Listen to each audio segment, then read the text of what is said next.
تو اس میں غیر اللہ کے لیے ذبح کرنا یہ بھی شرک ہے، مزارات کے لیے ذبح کرنا، ذبیحہ پیش کرنا، جنات کے لیے ذبیحہ پیش کرنا یہ بھی شرک ہے۔ شرک کے بہت سارے اعمال ہیں، یہاں خلاصہ یہی ہے کہ اللہ کی عبادت میں خالص ایک اللہ کی بندگی ہونی چاہیے، اس کے ساتھ کسی کو شریک نہیں کرنا چاہیے۔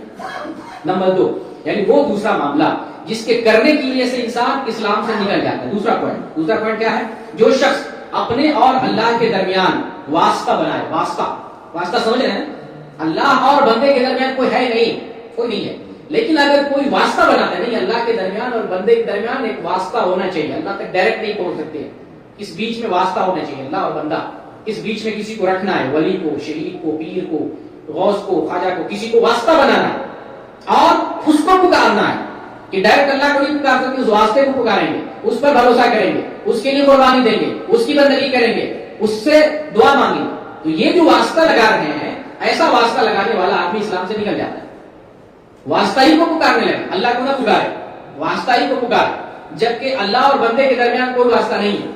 محمد صلی اللہ علیہ وسلم نے ڈائریکٹ اللہ کو پکارا، سارے انبیاء نے ڈائریکٹ اللہ کو پکارا، اللہ کی مخلوق انسان کو ابھی رہنے جتنی بھی دنیا میں مخلوق ہے، چونٹی ہے، درچرند ہے، پرند ہے، زمین کے نیچے کی مخلوق ہے، زمین کے اوپر والی مخلوق ہے، آسمان کی مخلوق ہے، ہواؤں اور فضاؤں کی مخلوق ہے، یہ مخلوق کس کو پکار رہی ہے؟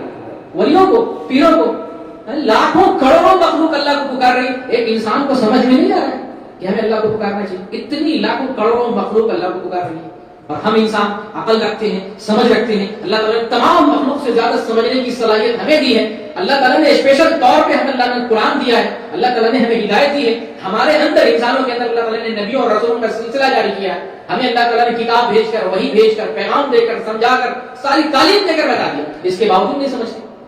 جانوروں میں کوئی پیغمبر نہیں آیا، کوئی میسج نہیں آیا، کچھ نہیں بتایا گیا، وہ سمجھ رہے ہیں، اللہ کو پکارتے ہیں۔ ساری مخلوق اللہ کو پکار رہی ہے بغیر انبیاء کے، بغیر وحی کے، بغیر رسالت کے۔ ہمارے پاس وحی آ گئی، پیغام آ گیا، قرآن آ گیا، نبی آ گیا، رسول آ گیا، پھر بھی نہیں سمجھتی، بتایا جاتا ہے پھر بھی نہیں سمجھتی۔ اللہ اور بندے کے درمیان کوئی واسطہ نہیں ہے، ڈائریکٹ اللہ کو پکاریں، صرف اور صرف اللہ رب العالمین کی بندگی کریں۔ یہ دوسرا پوائنٹ ہے۔